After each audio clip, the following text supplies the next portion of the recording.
跟住到 Chem 180 Pair 1A 第29條 MC 啦。咁咧佢就叫你咧就去計個 QC 先啦。咁首先 QC 嘅 expression 咧應該就係 NO2 喺上邊啦，因為佢係一個嘅 product 啦，咁就係一個分子啦。咁而 N2O4 咧就係分母嚟嘅，咁之後就塞翻啲數落去啦。咁咧佢就話0.2 mol 嘅 N2O4 啦，同埋0.3 mol 嘅 NO2 嘅。咁然後個 container 咧就係5個 dm cube 嘅，係啦。咁我哋就要記得除翻個 volume 啦。咁應該就係0.3除5啦，二次，然後0.2除5，咁整個計都係0.09嘅。咁所以一係 A 一係 B 啦。咁然之後佢就問你啦，究竟 backward 定 forward 嘅 rate 會高啲咧？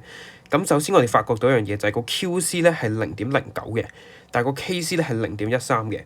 咁即係代表咧呢個 KC 咧係大過個 QC 嘅，係啦。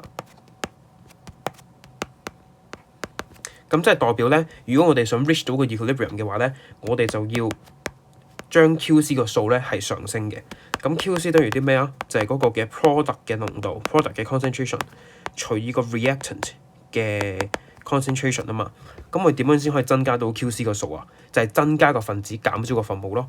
增加 product 嘅濃度，減少 reactant 嘅濃度，即係我哋要將個平衡位置向右移，將個 equilibrium position shift to the right。